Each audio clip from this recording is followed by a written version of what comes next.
କେନିଆରେ ହିଂସାତ୍ମକ ବିକ୍ଷୋଭ, 5 ମୃତ। ନୂତନ ଅର୍ଥଚିଠା ବିରୋଧରେ କେନିଆ ରାଜଧାନୀ ନାଇରୋବିରେ ହିଂସାତ୍ମକ ବିକ୍ଷୋଭ ପ୍ରଦର୍ଶିତ ହୋଇଛି। ବିକ୍ଷୋଭକାରୀମାନେ ସଂସଦ ଭବନରେ ନିଆଁ ଲଗାଇ ଦେଇଛନ୍ତି। ପୋଲିସ ଓ ସୁରକ୍ଷାକର୍ମୀଙ୍କ ଗୁଳିମାଡ଼ରେ 5 ବିକ୍ଷୋଭକାରୀଙ୍କ ମୃତ୍ୟୁ ଘଟିଥିବା ବେଳେ ଶତାଧିକ ଆହତ ହୋଇଥିବା ଜଣାପଡ଼ିଛି।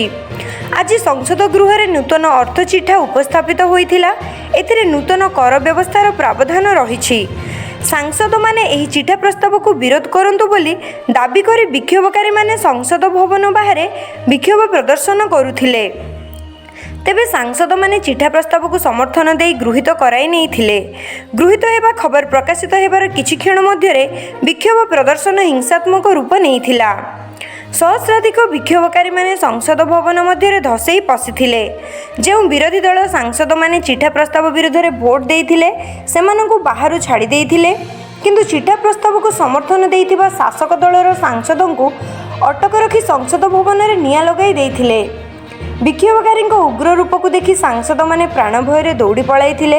ଉପସ୍ଥିତ ଅଗ୍ନିଶମ ବିଭାଗ ଓ ସୁରକ୍ଷାକର୍ମୀଙ୍କ ତ୍ୱରିତ ପଦକ୍ଷେପରେ ସଂସଦ ଭବନର ନିଆଁକୁ କୌଣସି ମତେ ଆୟତ୍ତ କରାଯାଇଥିଲା। ଉଗ୍ର ବିକ୍ଷୋଭକାରୀଙ୍କୁ ନିୟନ୍ତ୍ରଣ କରିବାକୁ ସୁରକ୍ଷାକର୍ମୀମାନେ ଗୁଳି ଚଳାଇଥିଲେ। ଏଥିରେ 5 ଜଣଙ୍କ ମୃତ୍ୟୁ ଘଟିଥିବା ବେଳେ ଶତାଧିକ ଆହତ ହୋଇଥିବା ଜଣାଯାଇଛି।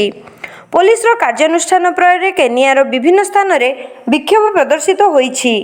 ରାଜଧାନୀ ନାଇରୋବିର ଦୋକାନ ବଜାର ବନ୍ଦ ରହିଛି। ଯାତାୟାତ ଠପ୍ ହୋଇଯାଇଛି।